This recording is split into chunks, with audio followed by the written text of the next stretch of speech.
Okay. Righty. Uh, Now my screen disappeared. It happened last week. Can you guys see me? Yes. You could Yes, see sir, me. we can. Okay, well, I can't see you. Let me see if I get out of this. Hello, can you see me? Yes, sir. We can. All right. Well, one of these days I'll figure out why everything changed about 2 weeks ago. But I don't see anybody. So, Mike, you'll have to be my eyes. And it's going to be hard for me to interact, but I'll do my best. So, today we're going to talk about seven significant challenges in transition. Seven significant challenges in transition.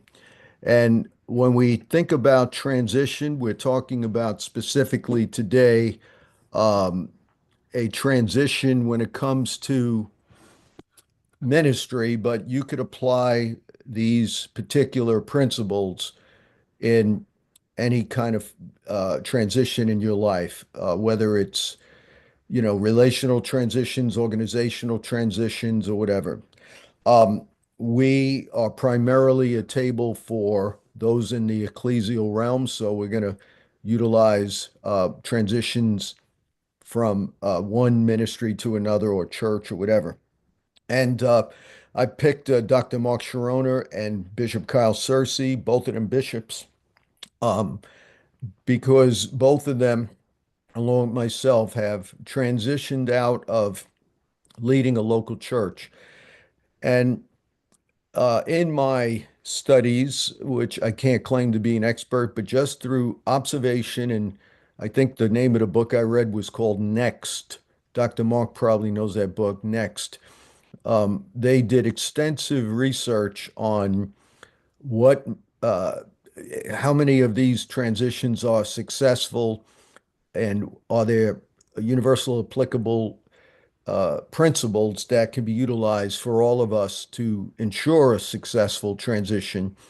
And I was shocked at the honesty of this book. They basically concluded by saying there is no foolproof way of having a successful transition. They said there are those who had a several year plan, maybe up to 5 years, 3 years. They thought about everything they possibly can, but they might have picked the wrong person, so it didn't work.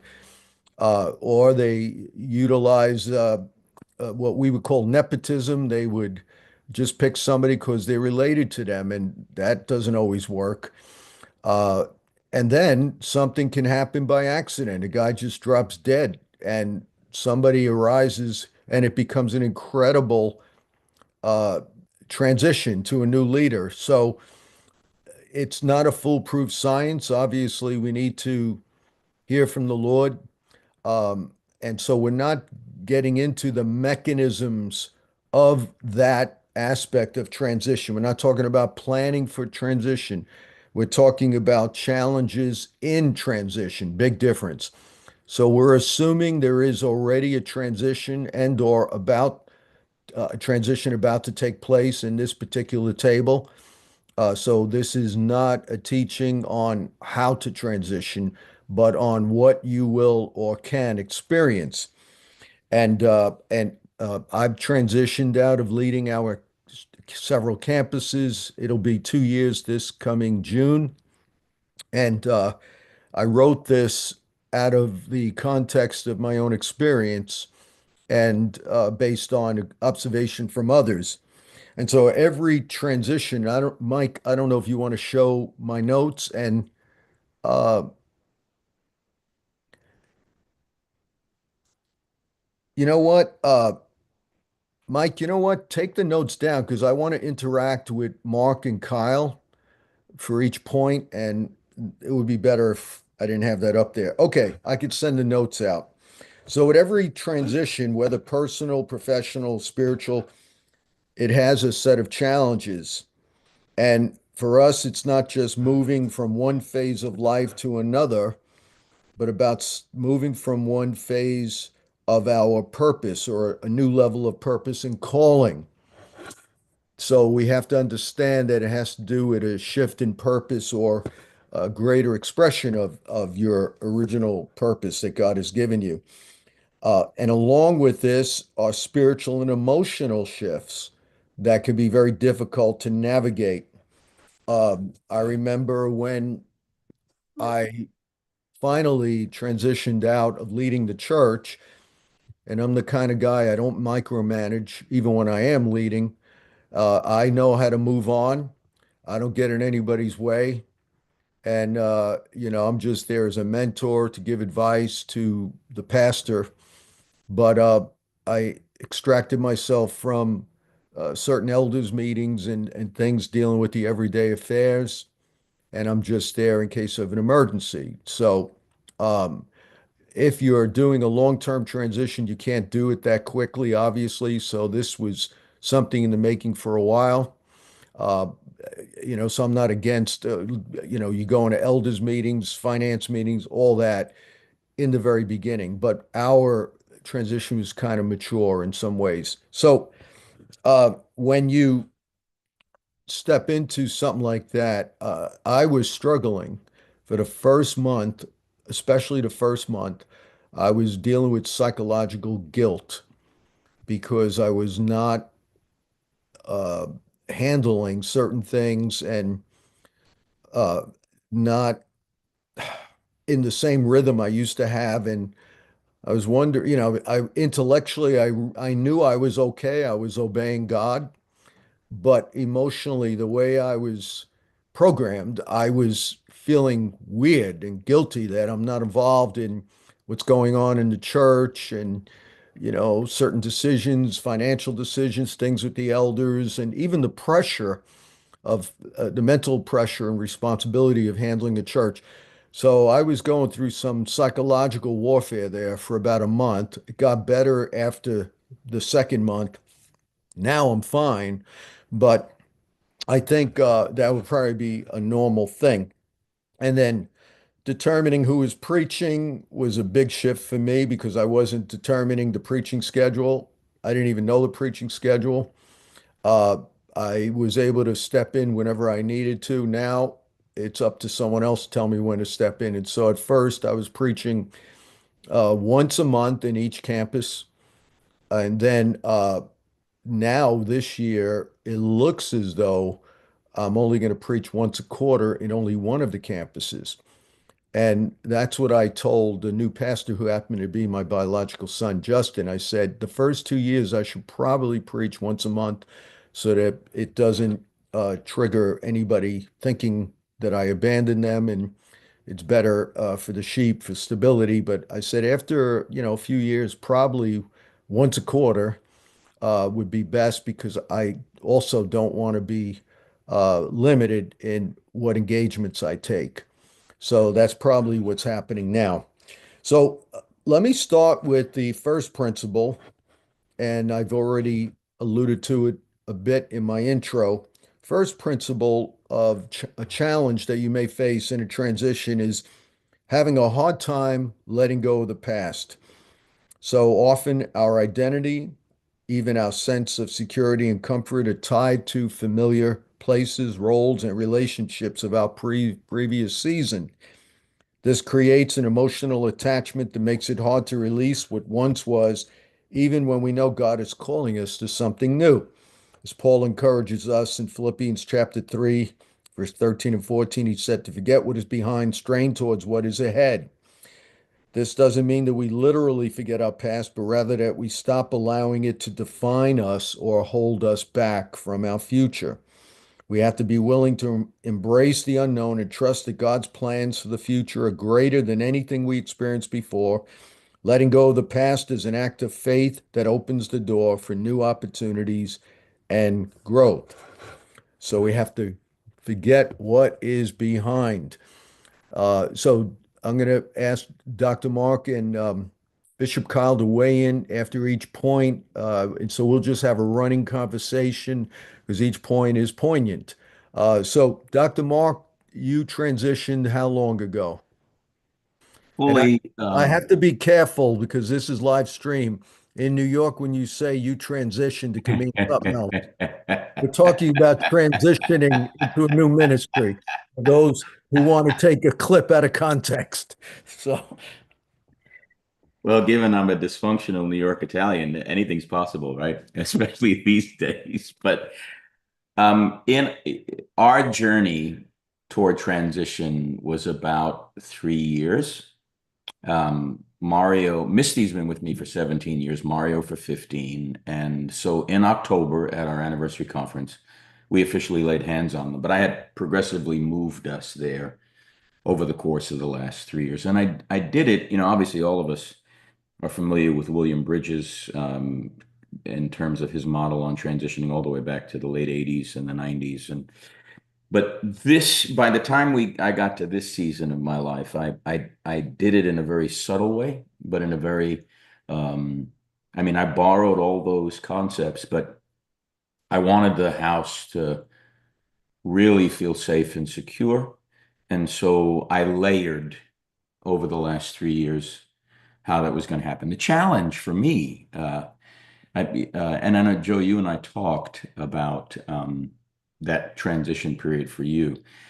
I am grateful for what God has done. What I didn't expect, when you spend 4 decades pioneering, building, layering, training, you're in a rhythm. So your weekends there's a rhythm. And for all the duration, I rarely traveled on a Sunday. I would travel during the week. That was just, I made that commitment to the local church. So that shift to now, doing the same thing you're doing, it's wonderful. But it doesn't mean on Sundays when I'm home that I don't I've had to carve out a place in my heart for sadness and allow that grief to open me up to wisdom and what lies ahead. So that's an ongoing reality. I've tried to you end up thinking that there are just some things that will ultimately go away, and I'm not sure everything always goes away. So, but having said that, I think we need to grieve what has to be grieved, right? And extract wisdom from that, and yet at the same time, I think we need to let closure be intentional. wow. I love that. Grieve what needs to be grieved. That's powerful. I always appreciate your transparency and humility when you disclose what you go through and how you could help others through that journey. So that's great. Kyle, what about you? Yeah, for me, I went through about a 5 to 6 year process of transitioning.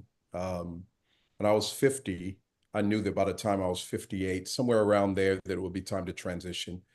Prayed about it, start planning seriously, probably the last 3 or 4 months, did a lot to go into it, checked every box, dotted every I, crossed every T, had no idea who the successor would be. When my son emerged about a year and a half to two before the transition, we felt grateful. He was the same age I was when I started pastoring. We sensed many aspects of God's hand on it.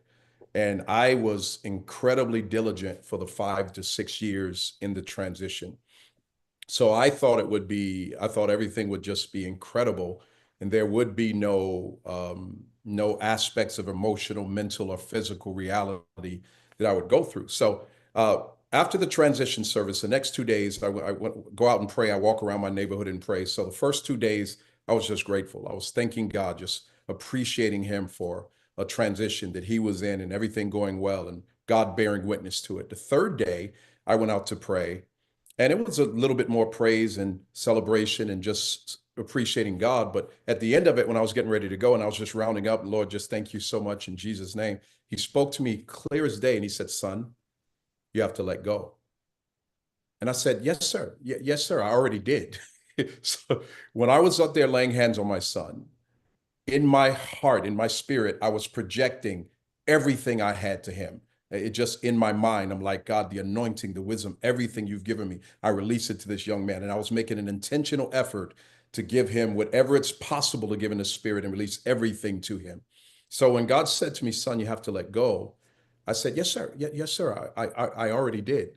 And about a few minutes later, the Lord said again, son, you have to let go. And I said, yes, sir. Yes, sir. I did. And the third time, son, you have to let go. Then I said, well, sir, I can't remember if I said maybe I didn't or show me how. But in the next 3 to 5 minutes, I had this experience where it's like a weight or a burden. I don't even know what to call it, but something that was on me. Just I felt it leaving off my shoulders.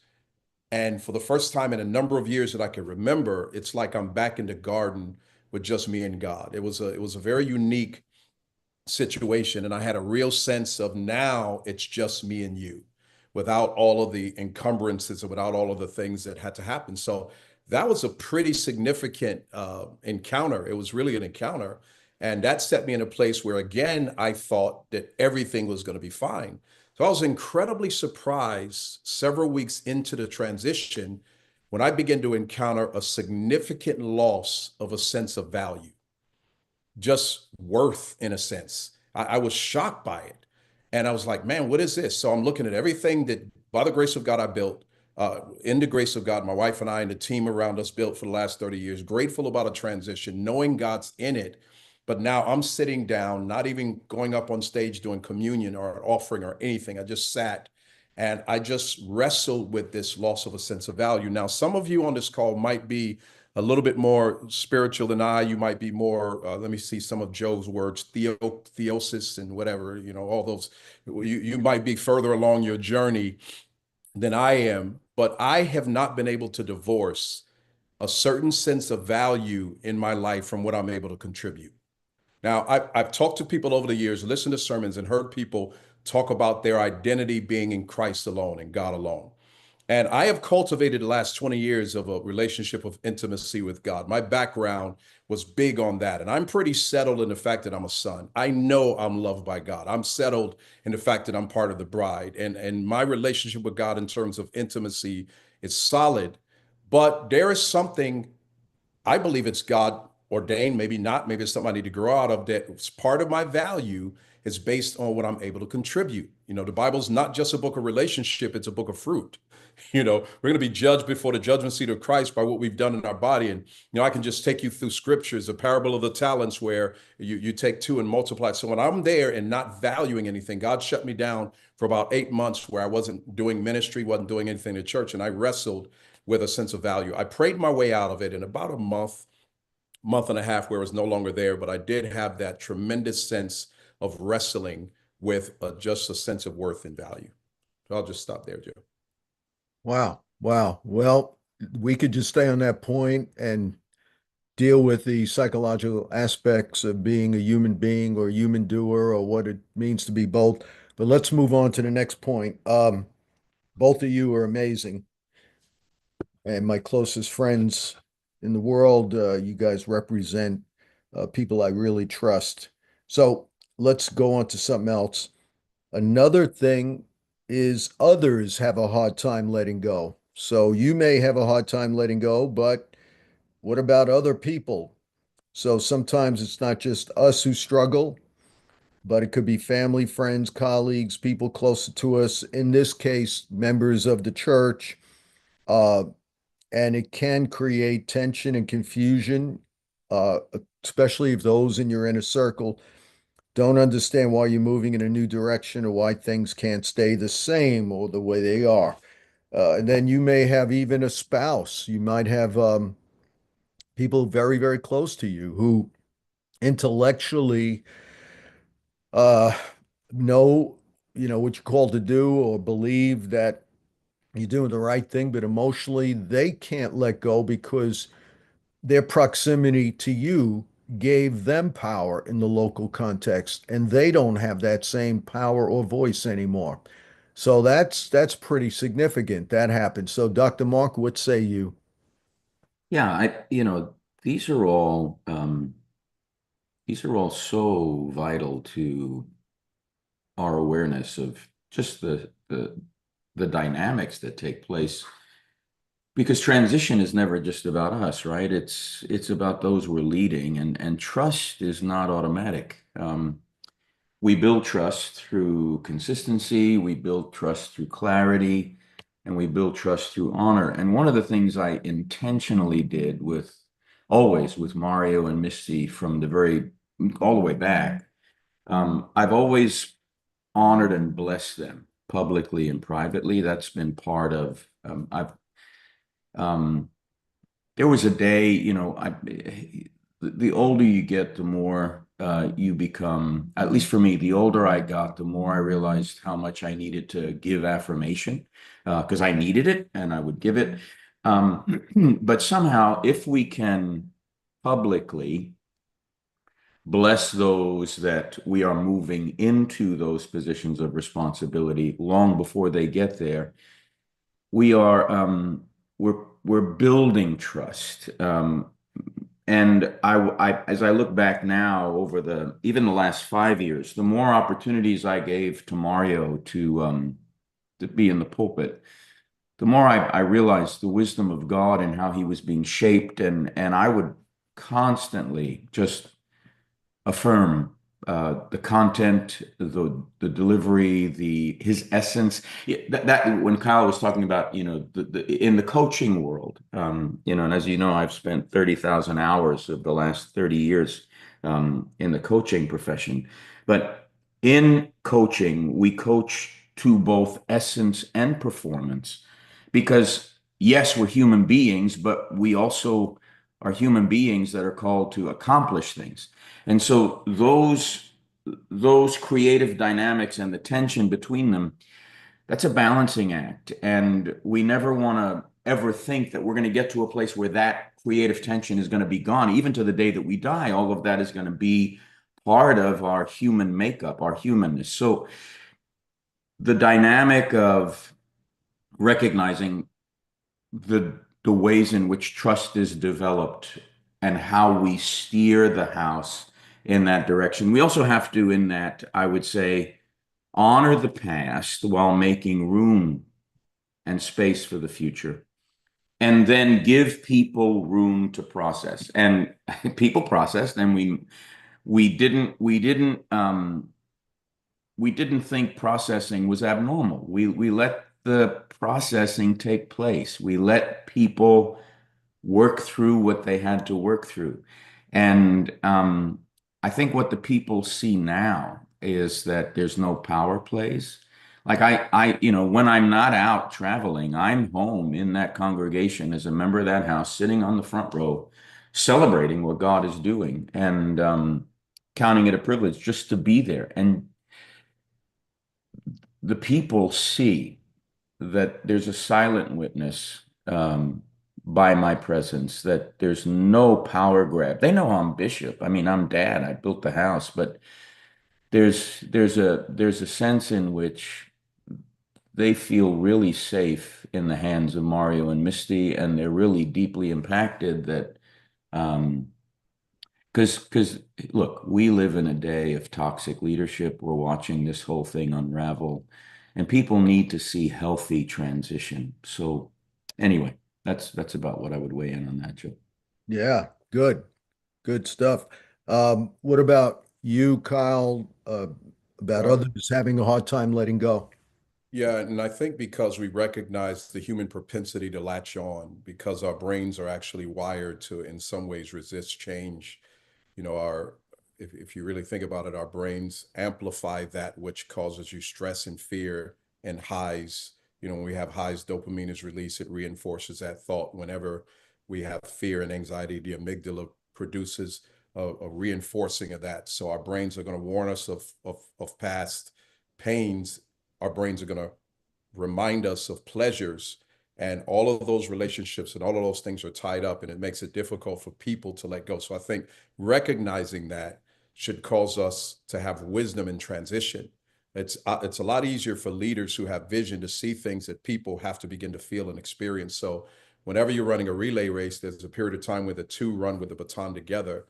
And I think we just have to think about wisdom in transitions, where we transition, but immediately, if possible, in all settings it's not possible. It doesn't feel like the transition is that significant. It's not a big drop off.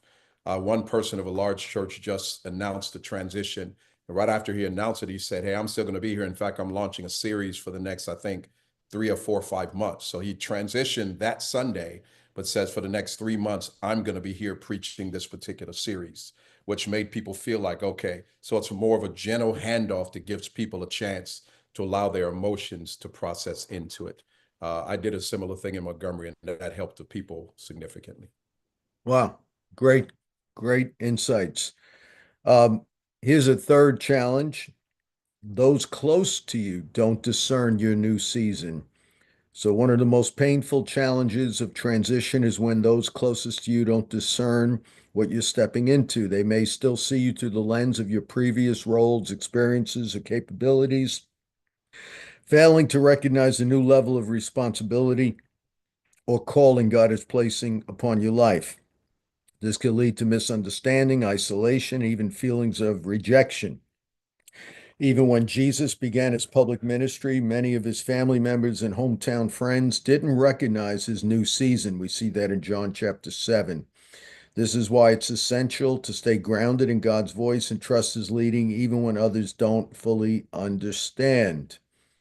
So I've been blessed to be surrounded by many local leaders and apostolic leaders in CCC, and even my local leaders, and they were praying into what I'm doing now 10, 15 years ago. So they saw it and were pushing me in that direction, and they felt that was what I was supposed to do. So I never had a real challenge with leaders not discerning my season. Um, but yeah, a lot of stuff could be said, but I don't want to take most of the time here. So I'm going to let Dr. Mark and then Bishop Kyle weigh in on this point. Those close to you don't discern your new season. Any thoughts on that, Mark? Yeah, for me, the reference point for that would have been back in Raleigh. I think I cut my eye teeth in Raleigh when we began to build Orlando as the second campus, and I gradually had to wean away from Raleigh and focus on the Orlando campus. I trust I learned from many of those dynamics because as I reflected back on that, here we are all these years later, 26 years later, I reflected back on that season and what I would have done differently, because indeed there were people that were projecting their own unmet needs, their own need to cling. You know, Jesus at the tomb, says to Mary, "Stop clinging to me." So there's, there's an ascension that has to take place, and not that she can stop that, but there's those projections. We have to be gracious enough to give that room to process. And while within our immediate circle of leadership here, that wasn't an issue. We functioned as a really well-oiled team in so many ways, and it took us, when we changed the vision and the name of the church from Master's Touch to Church on the Living Edge, that was an 18-month transition years ago. But there was a lot of things we put in place, and that was post my dark season when that 3.5 years of extreme anxiety, depression, sleeplessness, that burned out of me a lot of things that would have been part of my model of leadership that were really inconsequential to what Jesus was up to. So by the time we got here, I reflected back and I gave the people that had those issues room, and was able in many ways to carefully, when they would bring that up, ask them questions about what they were really wrestling with inside to get to the core of their own existential anxieties and fears. I hope I did a decent job, but it's different than it's worlds apart from the major struggles that went on in the transition with the Raleigh Church. Wow. Kyle? Yeah, I'll just share that extra care needs to be taken in a marriage relationship during a transition. One of the things I did in learning about transition, I went to several workshops with Sam Chand, good friend of mine. Sam's done thousands of these, and he made a statement in 2 of them. He said, I've done thousands of these transitions, and out of the thousands that I've done, 70% worked, 30% probably didn't work. But in 100% of the cases, those that didn't work, it usually had to do with the spouse. And a lot of times it had to do with the wife, not really understanding the new roles. And he gave reasons why. That's not just a gender statement. Because a pastor, a lot of times, is engaged in his ministry for 20, 30 years. Sometimes the wife is not as engaged. She's raising the children, taking care of home. Now the children are grown and gone, and she's now just getting her hands around wanting to begin to move forward in ministry and feeling a sense of real calling and value. And then the mother in her wants to really latch on. Then you snatch her away from all of that. And that can be a very significant move where you see clearly that the grace has shifted. Their grace in some ways is just beginning to kick up. So, and then sometime the incoming lady also, the pastor's wife also that's coming in. So you have to make sure those relationships are really nurtured properly in terms of others around you understanding the transition period. Yep. You make a really, really good point about that. Okay. We could spend an hour just on that point. Okay, number 4, another challenge out of 7 in transition is you don't fully understand your new season. And so sometimes we're in a state of liminality where we're called to leave one place, but we don't know what the next place even looks like fully. And I tell people all the time, I don't know specifics on what I'm supposed to do in the future. I just have a sense of my purpose. I have a sense of mission, but I can't tell you exactly what I'm supposed to do in another year or 2 or whatever. Now, that doesn't mean somebody can't get a blueprint from the Lord or a 3-year plan or 5. I'm not saying that, but oftentimes there is always, I'll say often, I don't want to say always, there's this state of liminality where we left one place and we're in the middle between 2 places and we don't even know what the next stage looks like. And so that could be very disorientating, um, because you don't fully belong to your old season, but you don't even understand your new season.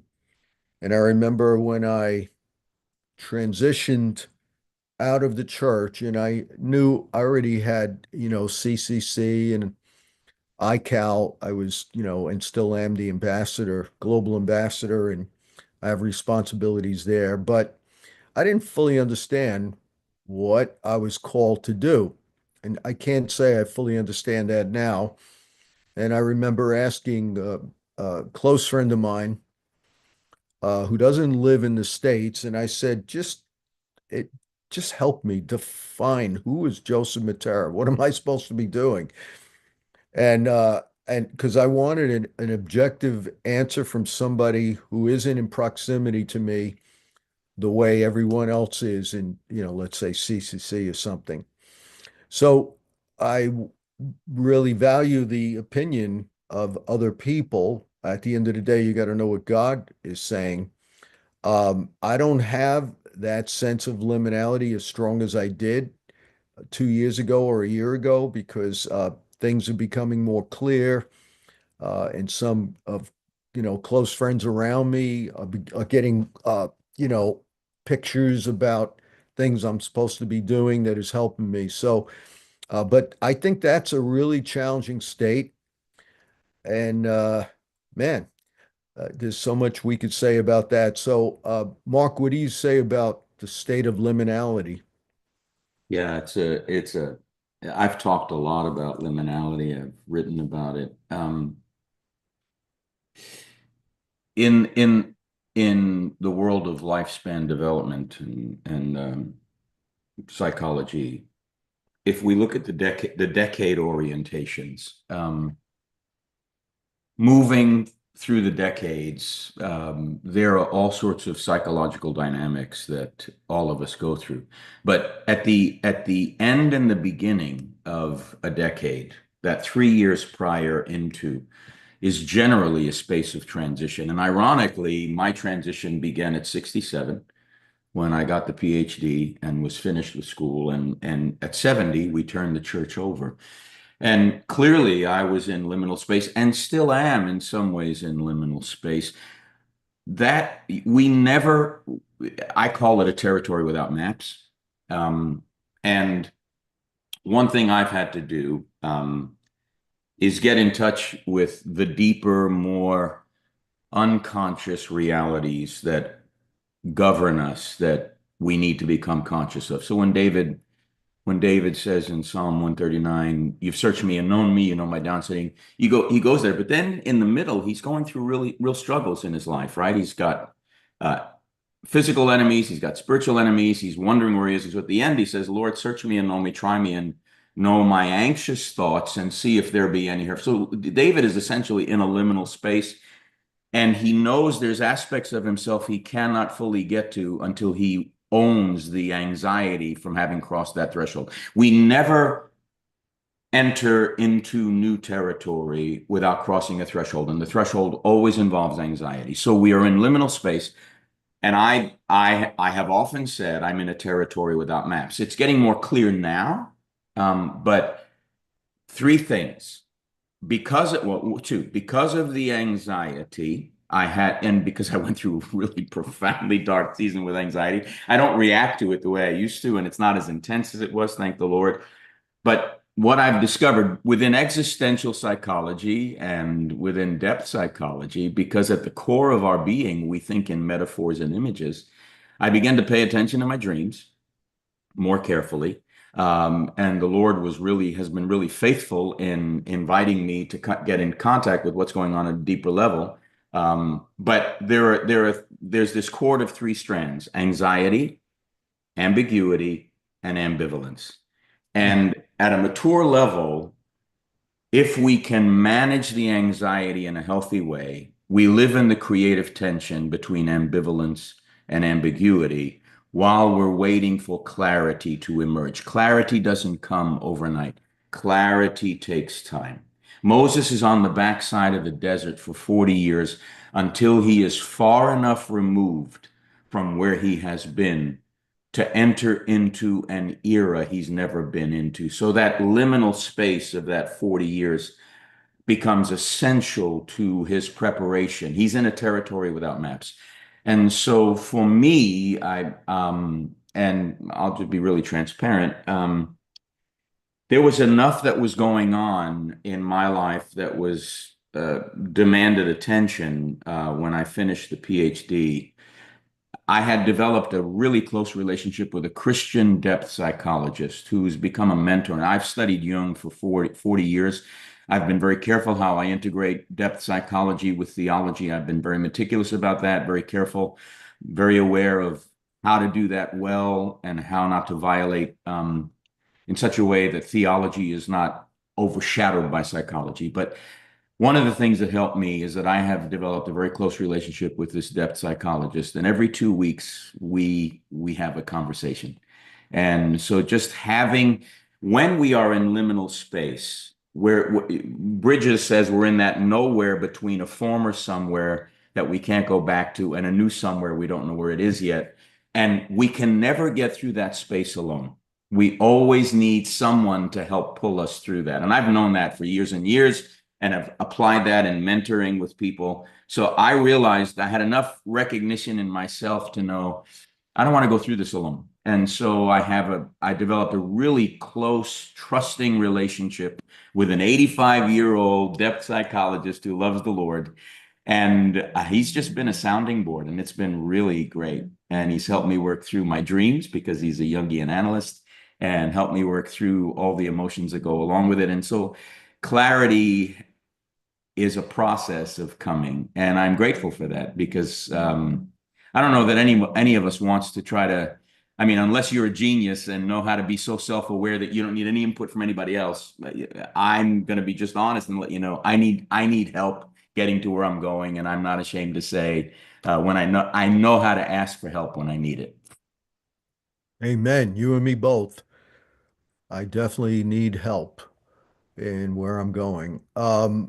Kyle, any words on this? And then what we're going to do is we're going to combine the last 3 points. They're very related just to save time because we have to wrap this up at 11:15. But go ahead, Kyle. Yeah, I just want to share not to fear that season. I definitely went through it for about 8 or 9 months. And in that time frame, there was absolute chaotic unclarity about who I was, what I was to do, the next steps. I too lean. Kevin Matthews, who's on this call, is somebody who every 2 days would hear a new vision of how I would emerge or whatever.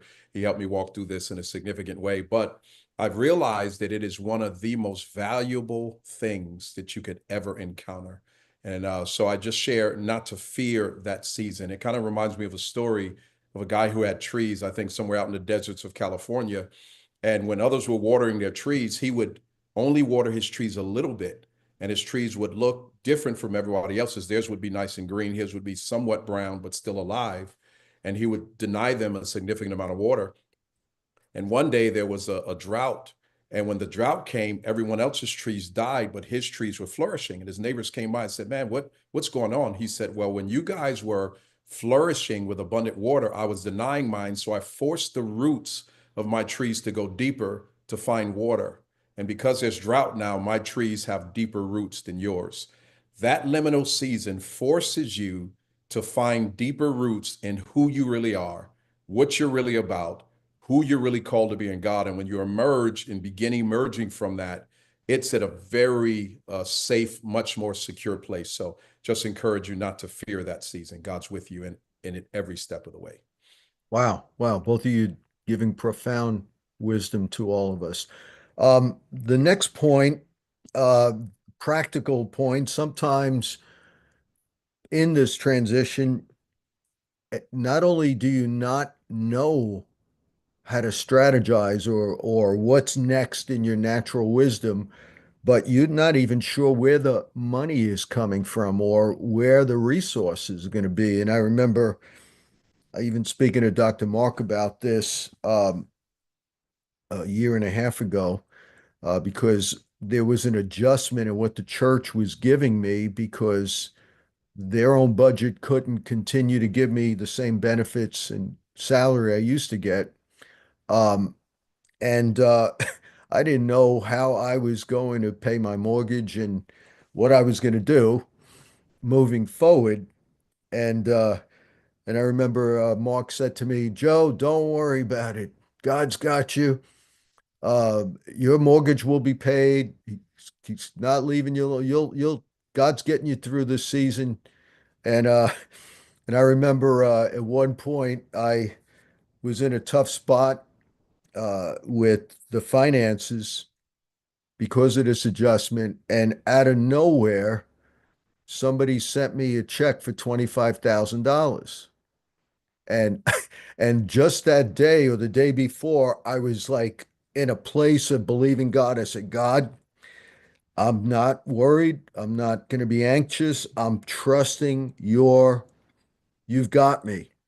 And then this check comes, and I said, oh man, that's amazing. I should just never doubt you, Lord. Right? Um, and so and God had since given me some strategy and uh, just gifts do come out of nowhere. Incredible stuff. Many from this table have blessed me out of nowhere. Not like I've even asked for anything. So, and you know who you are, but that's a real challenge sometimes when you and like Mark said, part of liminality, that rite of passage is anxiety, and part of the anxiety might even be financial. So you need to know that God is leading you. You need to, that's what I trust. I said, God, I believe I can't stay where I was, but yet I don't know how I'm going to make it financially where I'm going now in this place. And of course, you get attacked in your mind. Oh man, did I make a mistake? Your default position. Hey, start another church or do something else, you know. But I knew, no, hold your ground and go forward. So, uh, Mark, what do you say about this phase, the practical, belief in God of resources, finances that's involved maybe in this rite of passage? Yeah, growing up Italian in New York, that was the big worry, right? I mean, I inherited anxiety about money. Well, ironically, though, for me, just by way of transparency, years ago when we were on staff in Palisades Park, New Jersey, and the Lord told us that we were going to travel full time, um, that was the biggest leap of faith I ever had to take to trust God for provision. Since then, whether it was Raleigh or Orlando, I have never taken a salary from the church. I've been the biggest giver, still am in the Orlando church. And now, the last 4 or 5 years, I get something every week, but it goes right back in the offering. I've become used to just relying on God. And I've never asked for a meeting. I've never worked the room when all my friends would work the room at conferences to get preaching dates. I've never done that. I won't do that. So and now I'm even at 70, I've got confidence God will provide. And so I'll tell you a story and you can do with this what you will. But years ago, when Dr. Cho wrote The Fourth Dimension, Jack Home, who was a very dear, close personal friend and part of the Fellowship of Christian Assemblies, which I was a part of, Salem Gospel Tabernacle. Jack had befriended me and he infused faith into me in a really remarkable way. He had come back from Korea, was in Oregon, and then ended up in Chicago at Matson Bose's church where Al Smith was pastoring, and he helped Al Smith build that house on cell groups and everything else. But Jack was instrumental in inviting me to believe God for provision, and in more ways than I can even imagine at the moment. But there came a point where I can't remember if it was Jack or just me reading Cho, just listen for the phone to ring. So I remember I'm sitting in Richfield Park, New Jersey. All of our furniture is about ready to be put in storage. We're going to be, all I have is one meeting in Wheeling, West Virginia, and a brand new van for traveling that's going to cost me tons of money to put gas in, and only 1 week of meetings, and just agonizing to hear the phone ring. And it was like the Lord said, just imagine the phone's going to ring, is what he was saying. And all I can tell you is that was 1982. The phone hasn't stopped ringing. And that's just been, I think, God's way with me of reminding me that even if I got a salary, I'm still walking by faith, not by sight. My provision is the Lord. And that's been the way in which I've approached. So I'm not worried about my future in that sense. There's a lot of areas I worry about, but God kind of really has helped me deal with the deep money beliefs I inherited growing up in a dysfunctional Italian setting. So I have faith for finances. Amen. That's great. Kyle? Yeah, what he said. No, let me add just a little bit to that. We think that it was the ministries that we built that was taking care of us and providing for us in the last season, but it was God then, and it'll be God now. And we actually have to go through a process of really learning that. I went through that process. I immediately started, I'm a pilot. I started putting in applications to every major airline thinking I'm going to have to do something different. The Lord quickly arrested that, where a surprise came. The largest gift I've ever received in my ministry to date, history, just showed up on my doorstep, where God was showing, buddy, it never was the ministry. It was always me. So God will keep you in this season of transition. Wow. Both very powerful.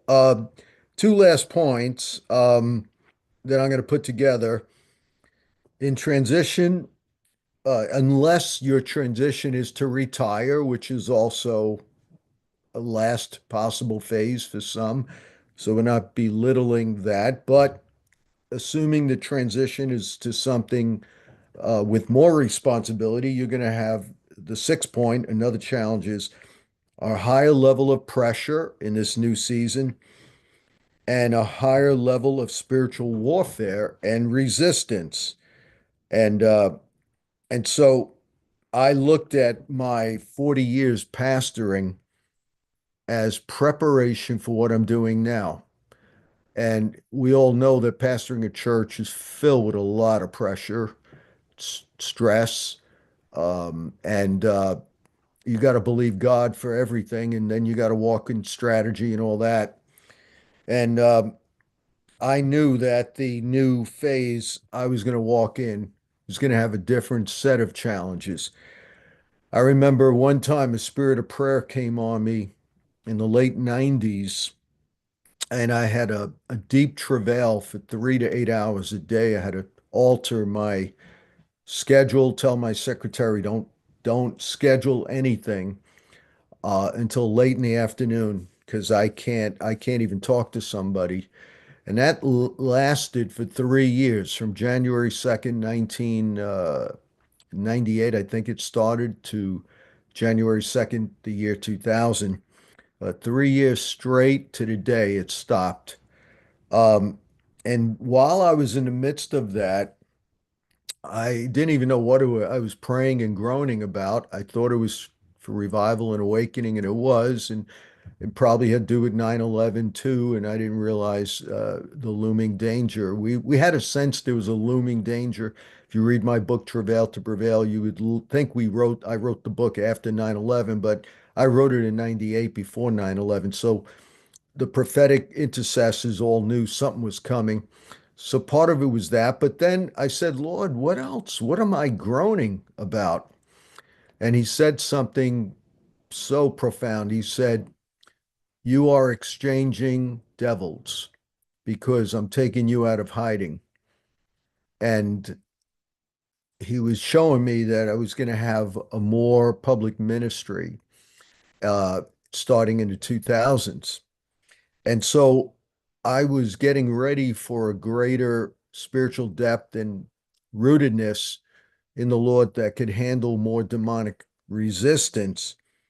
And certainly there was a new level of pressure along with some of the new things I was doing. And now there's uh, other levels of pressure dealing with some massive movements in the world that I'm involved with. So there's greater level of pressure and a higher level of spiritual warfare. The old saying, a new level, new devil, I think has some truth to it. So, um, as we wrap this up, we can combine those 2 points: a higher level of pressure, responsibilities, and a higher level of spiritual warfare and resistance. That's another challenge to transition. So, Mark and Kyle, what do you guys think?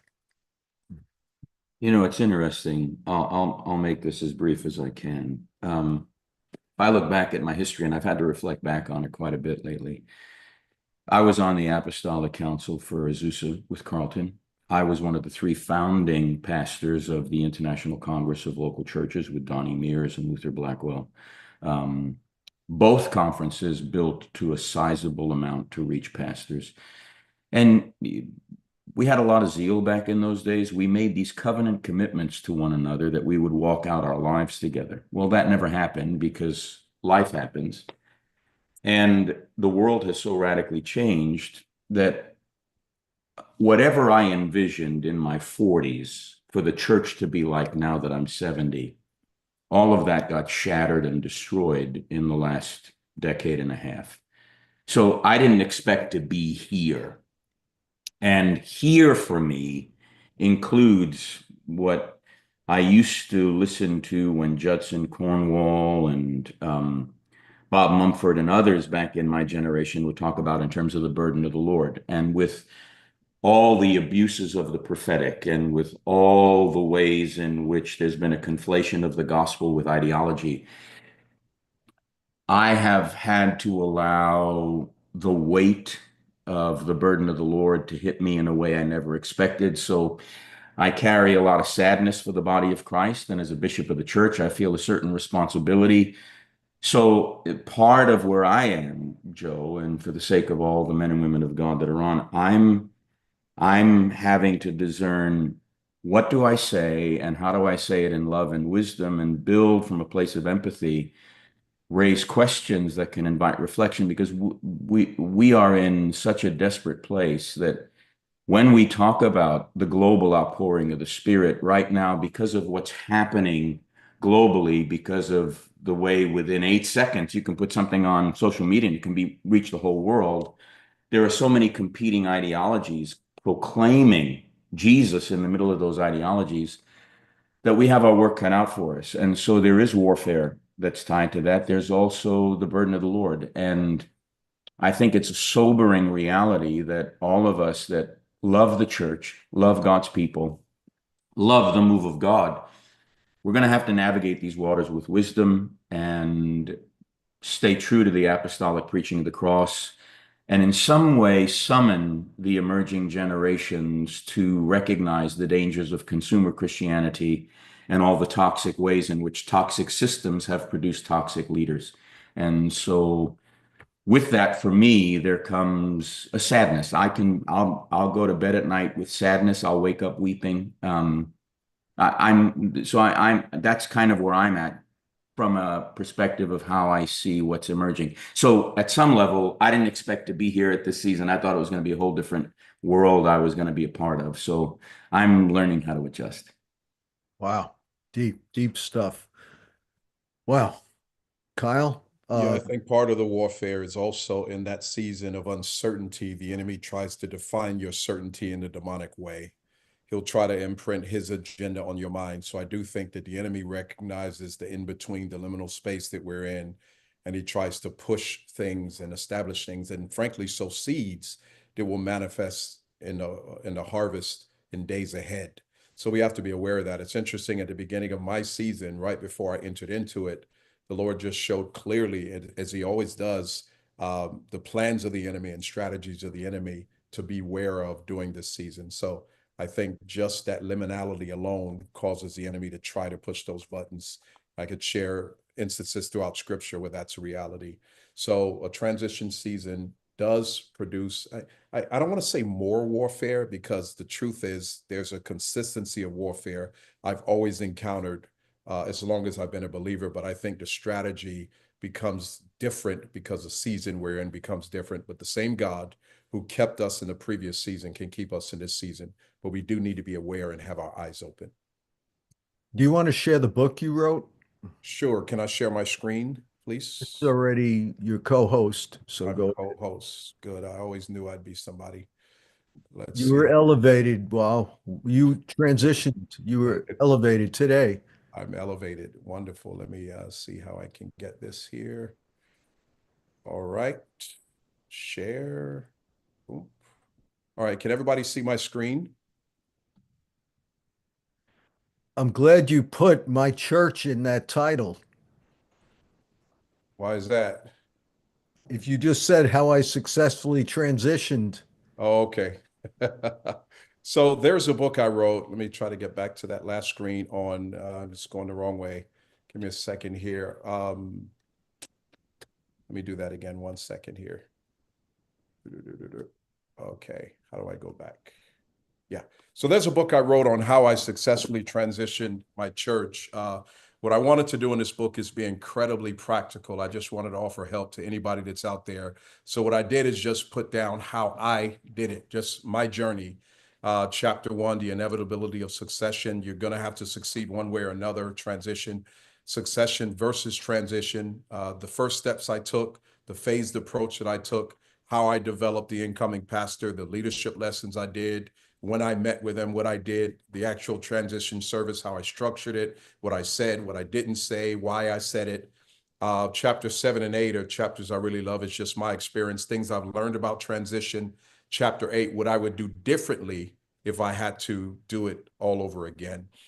So it's actually an ebook, and you can get it through kcsleadership.com. That's the website, kcsleadership.com. It's available for an instant download. that QR code can get you to it as well. I'm assuming it works through the Zoom. So kcsleadership.com is the website, and that's the QR code that'll get you to it. So again, my goal was just to be helpful. Ray Mott, if he's on this call, is the reason this book exists. Bishop Ray Mott said to me more than 5 to 7 times, he said, Bishop, you've got to write down your experience. We need it. So if you're on here, Bishop Ray, you have to buy no less than 10. No, you got a free book coming from me. Hopefully it'll be a great blessing to you. All right. Well, the first 100 people who sow $1,000 into CCC will get a free book.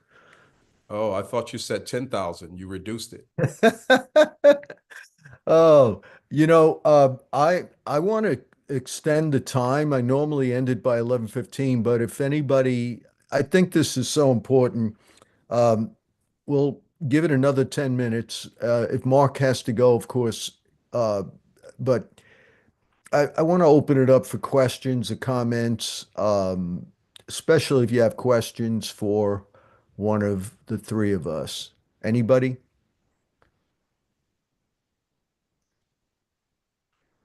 Questions or comments? Dan Gilbert, is that you? You have your hand up? Yeah, both question and comment.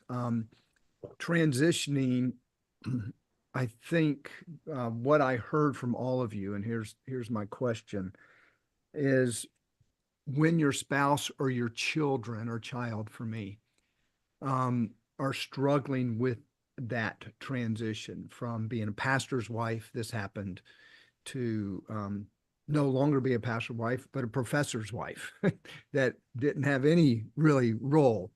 How did y'all handle that ministering to your spouse? So that's the question. And then a comment. This has been so good for me because, as you know, Dr. Joe and Kyle, I've transitioned from the academic world into our living by faith and ministry and starting Bible schools around the world. That's the vision anyway. So some of the same things that y'all have shared of what we've been going through. And I really appreciate you sharing your hearts, all of you just being totally open. Thanks so much. Yeah, Mark or Kyle, you want to answer that question? Yeah, again, for Ruth and I, the bigger transition was Raleigh. By the time we got here, she started saying to me 5 years ago, honey, when are you going to transition? We just need to think about where we're going. So she was like, she's like really happy that I did this. The challenge for me is that I said, well, honey, I'm not going to be an old horse that goes out to pasture. I'm still going to find places to preach. I'm going to still write. And so so she's having to adjust to the fact that, not that we do have us time, but for me, the bigger challenge for her was Raleigh was wonderful, and we also went through some major stresses and pains, and so that was the harder transition for her from there to here. From here to where we are now, she's happy as a lark. So I'm the only one suffering in this one, is what I'm going to say, Dan. Wow.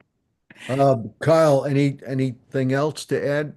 Yeah, my wife never really transitioned as much as we did.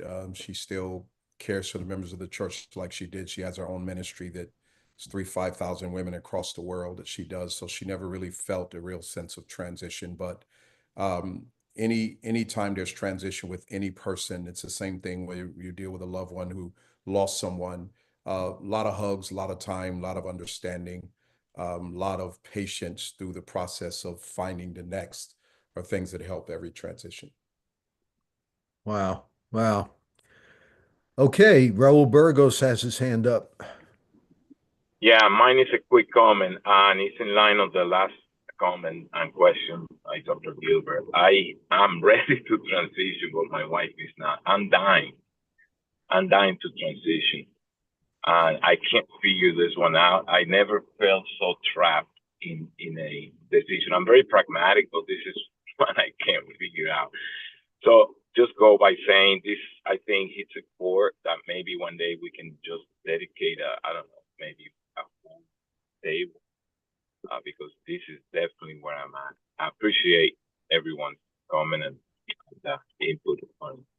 Raul, just by way of just immediate feedback, always, whenever there's resistance to transition, there's underlying anxiety, and under that, there's a root fear.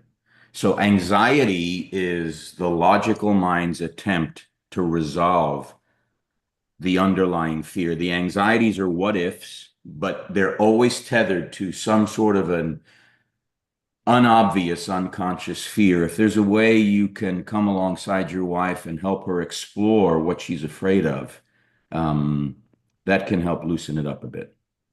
You guys alluded to it. She does not feel she's fulfilled her role. She felt all along that I was doing my thing and she was kind of tagging along. But now that I want to transition, she said, wait a second, I don't feel that. I still have much more to do. That's exactly what I think it is. But if I transition the way I feel like I would like to, she would miss on her full purpose. Yeah. Appreciate it. So there's a real fear that something's going to be missing in her life, right? That there's going to be a void and the question becomes, how does that void get fulfilled and filled so that she doesn't feel an absence? So I'll definitely be praying for you. Thank I you. would too. And Raul, let's talk offline. I've got a thought for you. It might be prophetic. We'll find out when I talk to you whether it's prophetic or pathetic, but I've got something for you. There's sometimes a way to transition without a full transition, and I think it might be helpful to you. So let's talk offline. I would love to. Okay, well, if you don't have each other's contact info, just text me. All right, Israel Pena has his hand up. Yeah, mine is brief. By the way, this was awesome. I thank you for your transparency. We need to hear that. When I was in Israel a couple of years ago, I realized that they were excavating the city of David, and there was a lot of mess in the process. The transition, if we're talking about transition, it was at a lower level, right? So all of the city of David was being excavated, and the mess of progression looks like the mess of digression. And sometimes, I'm listening to all of this and I'm realizing that even as one is trying to move and transition in their progression, people externally will take a look at that and assume because it's messy, right? Because again, the mess of digression and progression, they kind of look the same at a certain point. And so if not understood and not explained, it looks like, okay, things are going bad, but it's actually they're becoming better. My question is to kind of distinguish those two areas of transition. What do you do? Because they look the same. How do you explain that to the people? How do you get them to understand this is a progression? It's not a digression. The room is messy. It still looks like a mess, but it's not mess because of us going backwards. It's a mess because we're pulling all the stuff out and it looks messy. So Israel, I'm wanting to think through this. I don't know if I'm hearing you correctly, because I'm hearing this in terms of, if we use the metaphor of the excavation of the ancient city of David, you got to dig deep in order to get to the city. There's obviously something valuable there in that ancient excavation that has bearing on here, right? So if we think about that in terms of understanding the times is plural, past, present, and future. So even in transition, we've got to take into account that even when we're not conscious of history, history is influencing the present moment. There is always the weight of the past, the push of the present, and the pull of the future. And they all converge in the present moment. And if we are going to understand that which was, that which is, that which shall be, we have to be able to inform from a very loving perspective the entire congregation of how the weight of the past is influencing this present moment, and how the push of the present is bringing us into the pull of the future, and how all three have to be reconciled in order for us to move into what God has. That's like a Cliff Notes version, but I think that's tied to future studies, but all of it is important. We never get past our history. I know we like to think when Paul says forgetting what lies behind, he's not talking about dissing history. That's what we do in postmodernism. We diss history, and that's not what he's talking about at all there. Absolutely. Kyle, do you Amen want to say that. something? I say totally amen to that. And also, how do we get people to see the mess and where it's going? And the way to do that is always by vision. When you walk into a store and they're renovating it, they have a picture of the remodeled one there. So you always see where we're going. And if you keep the vision of why before them, what I did was consistently put in the minds of people how churches die out when they get to the stage ours is. So 10 years from now, we could be where we've got X number of members left and all of us have dentures, or we could be, we could be another vibrant, growing church full of young energy that's good for the next 50 to 70 years. So just keeping vision before people of what it's going to be when this mess is cleared up is one of the ways to navigate that season, Israel. Perfect. One last question, then we'll have to wrap it up. David and Leila Tyree. Yeah, I'm going to be quick as possible. I really want to thank and honor you all three. I guess for less than a year now, we've been getting more yoked with Pop Matera and CCC. I've jumped on Mark Chirona's proximity. Like, this has been such a culmination of a deep well that I really believe God has given us more insight, understanding. And as an athlete, I've lived a life of transition up to this third, and many while I'm still getting to know many of you over time, I'm so grateful. But I just really want to acknowledge the glory. And I feel like, the Lord was kind of showing me there's a glory that is coming. So this is just to edify what I've received already in a short amount of time. He was really giving me a little bit of insight into the beauty of this table. And I shared this with some of my people, that the diversity of our generation, of our ethnicity, and the times is gonna be, it's almost like the coat of many colors that Joseph had. And this is just to edify you all three. I've been kind of connected in my heart. I've reached out to Kyle, and you guys are leading this table on transition. I've always felt like that's been a big part of our journey in the kingdom, in life. And we, in transparency, we were drawn to the house church in 2010, and that model, for lack of better terms, and we have now planted 14 churches, and we know we're in a new season. We know it's been a time of transition. And I also, I've been more connected to Pop Matera because I felt like the Lord revealed to me that he has been a father in transition to me. So I just really wanted to bless you guys and kind of wash this table to acknowledge the significance, the radiance, and the beauty of what God is doing in CCC right now, in the times that we are in the world, and in what God would desire for us, even as we're moving forward. So thank you. I acknowledge this wonderful beauty, and I'll give my wife a chance. And I'm going to be quick too. This is so timely personally, and similar to what he's saying, it really has been. So the transition and, not totally having clarity in this time, but I was just having a conversation with my husband. We got married in 2004, but we had already had a son. And, I went to school, I had a degree, I meet Christ. I decide to stay home for a period of time at homeschool. Then in 2019, I get back into the marketplace. We open a store. And then, my mom gets really sick. She passes away in December. And through all of that, we're doing ministry, we're making disciples. And now here I am, and I find that I'm in this place. And kind of to what you're saying, Dr. Chirona, which is I'm experiencing all these anxieties and having to really search and really meditate on my heart in relation to, man, what is it? And part of that is really the first time where I don't feel like I have clarity.